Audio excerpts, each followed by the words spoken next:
Okay, I think we are on. Hi, everybody. This is Steve Sabates, publisher of BayouBuzz.com. And today, Jim Brown and I are going to be talking politics. Actually, sort of a birthday, a 100-day birthday for our president, Donald Trump. And we're going to be talking about that, his success or lack of success in the 100-day period, which I think takes place at the end of this week, but we wanted to go live today now anyway. So, Jim, how are you doing today? Doing fine, Steve. Glad to be able to talk to you and all your listeners as the weather warms up. The weather gets warm, but it's not as hot as the politics in both Washington and Baton Rouge right now. Sure, absolutely. Yeah, it gets really, really hot in Baton Rouge, no question about that. And all over, actually. So, we're talking about happy birthday, 100 days. So, how would you rate, let me ask you this, how would you rate the president, and being as fair as possible, how would you rate his 100 Well, days? I think before saying happy birthday, he ought to wait for his first year because he's got a long, long way to go. And a lot of it is Trump's own bar that he set. He set a very high bar in the campaign. The rhetoric that just went way over the top is on day one, we're going to abolish Obamacare. On day one, it's going to be easy. I can do it. No big deal. You kept hearing those phrases. We're going to build that wall. Starting right off the bat, I'll sign an order. We're going to spend the money to build a wall. Well, none of those things have happened. And quite frankly, he's backed off a good bit. On healthcare, he backed off initially, just walked away from it. Now it looks like there's some efforts in Congress to bring back some form of Obamacare, whether it's Trump Care, Trump Light, whatever it's going to be. And as far as the wall, just yesterday, he backed off of the wall again. So I think the realities of being in office are catching up with him. And to the cynics, they're saying, look, here's a guy that has a Republican majority in the Senate. He has a Republican majority in the House. He's got a large contingent of supporters behind him to put pressure on local legislators. And yet so far, he doesn't have anything to really show for it. Now, in the scheme of things, if you go back over history, most presidents don't do a heck of a lot in the first 100 days. Again, I make the point, these things take a long period of time. And even though you have a majority Republican and Democrat, it's not a massive majority. And the Democrats certainly know the rules well to put up landmines or delays in the process. So although a year and a half from now, he may see a number of successes, right now, he has not seen any really significant success. He's got his plate load of controversies with North Korea rattling its shoulders so much, with relationships with other countries all over the world, what we do in the Middle East. And all of these things cost a lot of money. He's talking about reducing taxes. And how are you going to pay for these other items? I've heard some of his consultants say, well, but the economy will be stimulated, more money will come in. That's a 3, 4, 5 year process. So he's facing some pretty serious problems. And realistically, if you give him the best credit, it's going to take some time to work out. So the damage he's done or the problems he's created is by being so outlandish in what he says he's going to be able to do, and not just saying, here are our goals for the 100 days. Oh, it's easy. I can do that really easy. It's going to be just a piece of cake. Well, it's not a piece of cake. Government's not a piece of cake on the state level. It's not a piece of cake on the national level. And so his expectations are causing a lot of the problems he's facing today. For the jury to be out, we'll forget about the first 100 days a year from now, and we'll have to see what he succeeds in then. That's going to be the test. The 100 days doesn't really mean a heck of a lot. What's 100 days? So we're going to see as the fall gets in, and that's when they go test is going to be. Right now, though, he does not have a lot to brag about in the first 100 days. Okay, are we being unfair? I mean, he says that 100 day is ridiculous. Yet, he made 100 days a big part of his campaign. So, are we being unfair to judge him on that? Well, no, I think that's the whole point I was making. He set the standard. He put the bar at 100 days. I would have talked about my first year in office, hopefully with this Republican majority that I have in the House and the Senate, that if we get a good first year in, it's going to take me a little time to get my cabinet in place. And that's one of the knocks now, too. Rex Tillerson, the Secretary of State, still doesn't have a top assistant Secretary of State.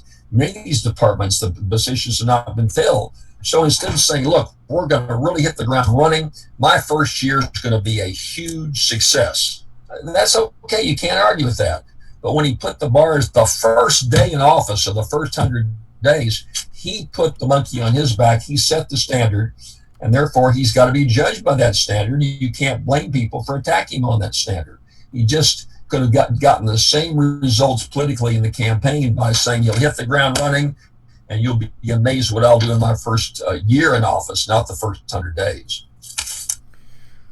Okay. So, obviously, I mean, much of what he has done already, I mean, his legislative agenda has been stymied, but much of what he did, I looked today and it looked like, much of the things that he said he was going to do, he did by executive order, although the big items, obviously, the legislative, he has had major problems with.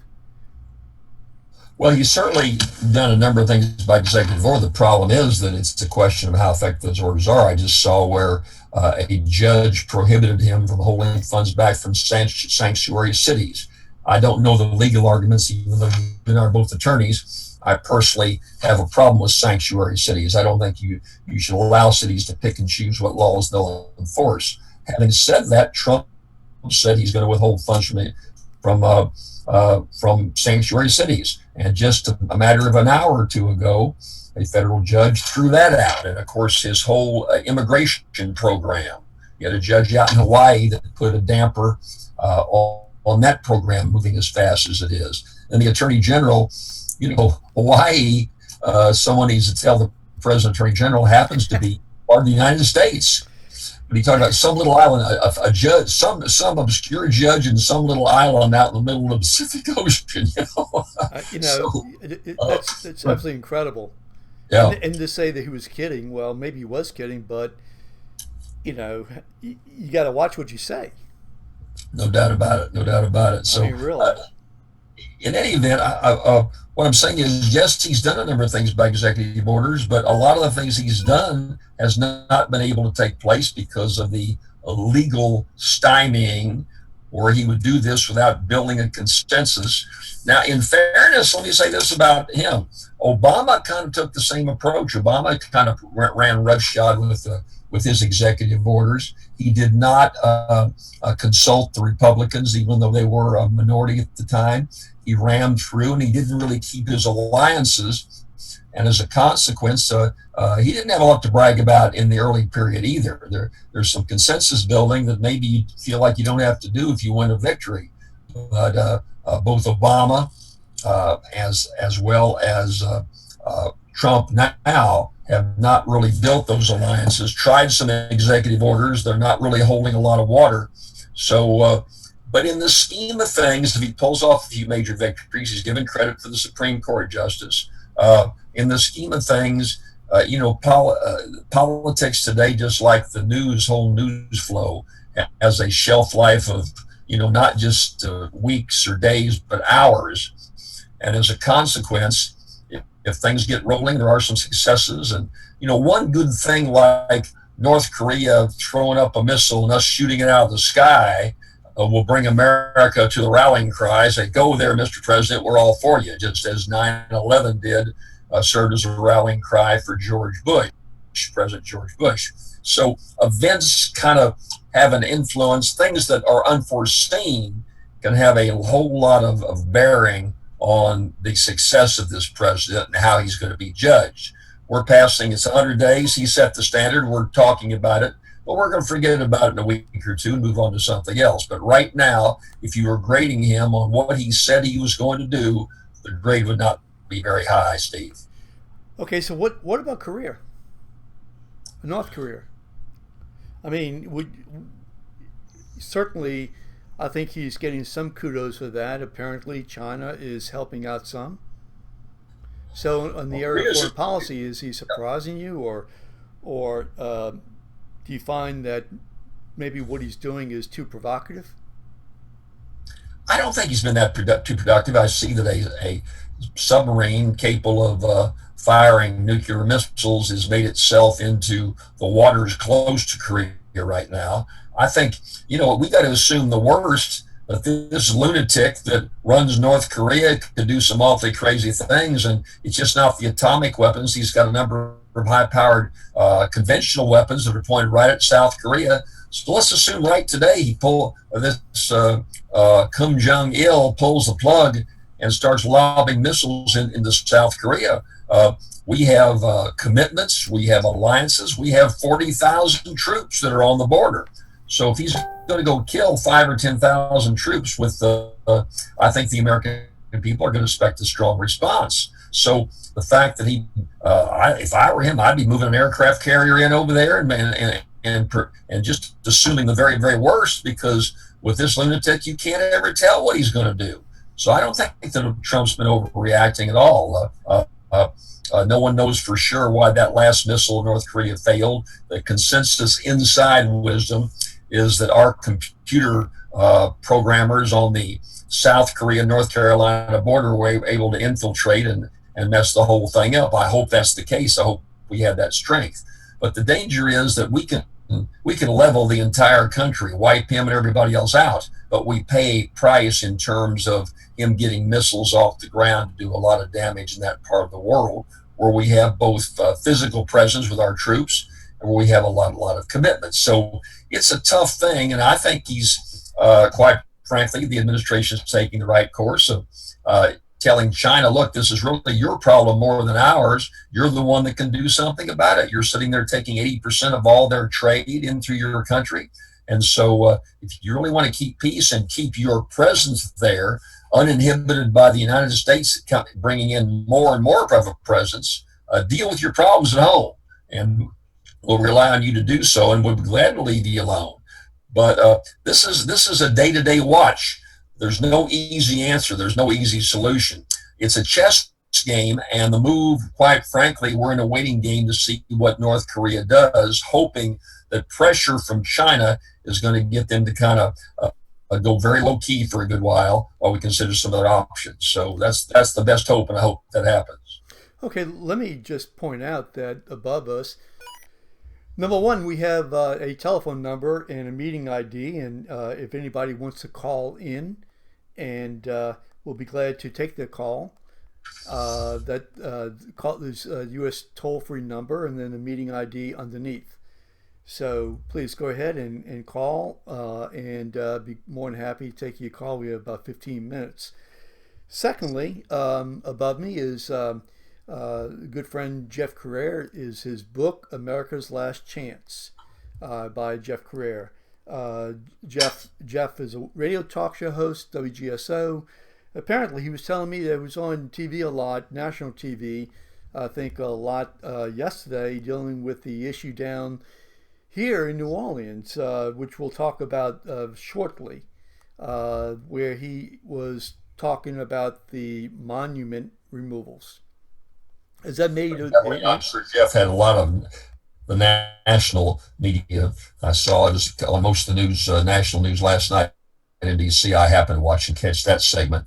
And so I'm sure Jeff is in demand, having written about the monuments, having taken a very strong position in leaving the monuments alone, like the good people, including myself, feel. And so I'm sure he was in demand in terms of making a bunch of comments to news sources all over the country. Sure. Well, before we talk about the monuments, let's just finish up on the national, because I have some other questions to ask you about some state issues. So right now, by the way, we are streaming to Facebook. We're streaming to your Facebook page, and Jim, I don't know if your Facebook page is open, but you can go ahead and you can share from your Facebook page. We're streaming to Jeff Carrere's Facebook page, to mine, the Louisiana Politics Group too. So if anybody has any questions, we can go ahead and be more than happy to field your questions. Likewise, we're streaming directly to YouTube and to LinkedIn. So we're covering a large swath right now of social media. Just absolutely amazing what these tools can do. So talking about again the national issues, so it looks like we're not going to have a shutdown government. That's always threatened, but it shows real incompetence. I mean, there's such a lack of confidence in government as it is, and I've seen some of these scares. We actually went through a shutdown for a few days where when Speaker Gingrich, Republican Speaker of the House, tried to bluff out President Clinton, and Clinton kind of came back and held his feet to the fire. But invariably, these things have a chance of working out. Even if they shut down, they still appropriate enough to leave all the basic services going on, and so there may be some delays. Uh, but we're expecting more out of our leadership. There's certain things you do under the normal course of business. You don't shut you down your personal business, and the government certainly shouldn't shut down. And as a consequence, it looks like they're close to uh, have getting over the impasse and doing that's what they're elected to do. I mean, good guys. They don't. Those congressmen and senators haven't spent a lot of time up there.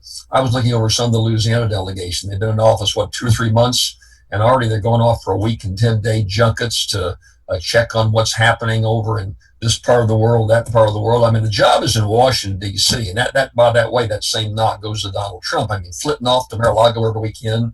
His job is in the White House. That's where the synergy of government operates. And when you run down to Mar-a-Lago, it's costing an unbelievable amount of money because you've got to take your national security advisor and you've got to take all those folks with you, and it disrupts their family life, and then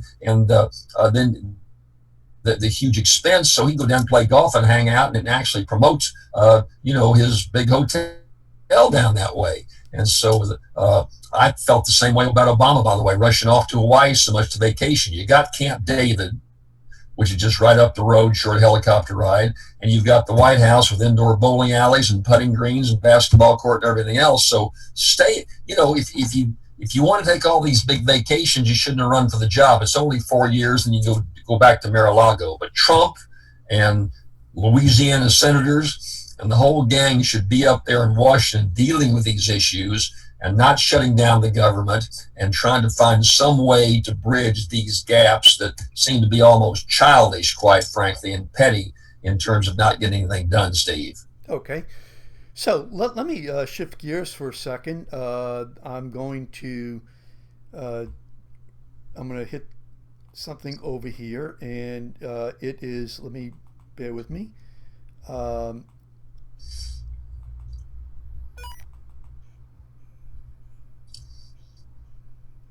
um, okay, I'm putting up Twitter page right now. It's up on the screen for those people who are watching. And so I'm just going to just see what's happening. I'm typing in the word Trump.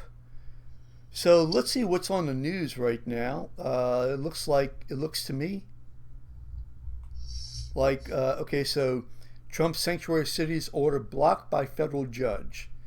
That's something that you just mentioned. Right. Here's a couple of tweets by Donald Trump.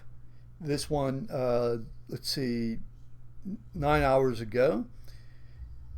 Canada has made business for our dairy farmers in Wisconsin and other border states very difficult. We will not stand for. Watch. So, what about? I mean, if we can't, I mean, are we imposing too much on our friends, our allies, Mexico, Well, Canada? I think if you ask every one of our viewers out here watching this program and run polls all over the state and all over the nation, people are going to be saying they completely agree with the president that we should make America first and make America great again. And I believe that. Steve, you believe it. We all believe it. But to get to that goal, there is some give and take that has to take place in a world where businesses in Louisiana and all over this country go carry on a lot of their activity outside the United States. If you try to hone in and say we're going to, only use goods made from America, then you're going to limit yourself. Now, look, let me tell you this. I happen to be a big pro made in America, and I have some tests that I talk about on my radio show all the time. I've never driven a Ford car, ever. I mean, I may be driven one. I've never owned a Ford car. My got a Cadillac right now. This has got about 100,000 miles on. I'm looking around for a Tahoe or something like that. I'm not going to buy a Ford car. So I believe in supporting your country in a variety of ways with my dollars. But having said that, there is a give and take, maybe in terms of our imports that we bring and how we deal with exports. And there's been some differences dramatically in terms of what we've sent overseas. But, when you lock down the borders, you've got a tremendous business base of American businesses that are sending their goods to Canada, as you mentioned, and sending them all over the world. And so if we raise huge tariff barriers, then the other countries are going to respond accordingly. Yeah. So that definitely is a problem. Let me shift gears for a second. Up on the screen here, I have a tweet. Trump, I demand that my wall be funded in the omnibus. Democrats, no. Trump, okay, you win. So let's see. Deal of the day, I think, is anyway. You get the idea. So the wall. Obviously, he's walked back a little bit. I mean, that was his biggest issue, bar none. Mexico is going to pay for the wall. Now we're not even going to pay for the wall. Yesterday, Mike Stagg and I did a Facebook Live discussion about a different wall, and that is a wall of water that's coming into Louisiana, the encroachment. Basically, the Gulf of Mexico is eating up our coast, and as you know, I mean, we're looking at roughly, and I'm going to say it's got to be more than $50 billion. I've seen as high as $90 billion. We have roughly $19 billion. So somewhere along the line, unless we're able to make up that difference, and I think the number is going to increase as we go along, some of our I guess our little towns down there, fishing villages and so on, and maybe even our Highway 90 is going to be really, shall I say, traumatized if they exist at all. So my question is, here in Louisiana, should our focus be on the Mexican wall, or should our focus be on getting funding so that we can take care of this absolutely imperative problem? Because look, if we don't have buffer, you know what's going to happen with hurricanes. A big one comes, even a moderate one comes, and we get blasted. Then it's going to cost $10-15 billion more. Go ahead. Well, part of the debate, you got to make your case though, and I would argue with you, and I've written about this before, that Louisiana has not made its case to the rest of the country. A typical response from a good number of Americans is, well, if you got those hurricanes and all that damage takes place, maybe those folks ought to move. After Katrina, a lot of people did move. And unfortunately, our congressional delegation and recent governors have not made its case around the country about what happens if we all would move. There is very little understanding to my daughter lives in New York City, and they got one out on the West Coast. When they talk about Louisiana, they say, Dad, these folks don't realize that Louisiana is the largest producer of seafood in the country, that all of the oil and gas production overwhelmingly comes through Louisiana out in the Gulf. We're the largest producer of sulfur, that we have the second largest petro industry, chemical industry on the river, and that the river is the trade route to so much of the rest of the world. We have not made that case. So when you're going to go to Congress and say, give us money, you got to make your case. So look, you're not giving this just to help us, you're giving this to help America. And from John Bell Edwards on back, and from the President Congressional delegation on back, They've just not made that case. Okay. If we get something, the rest of the country says, well, we ought to get something too. And that tit for tat has not served us well.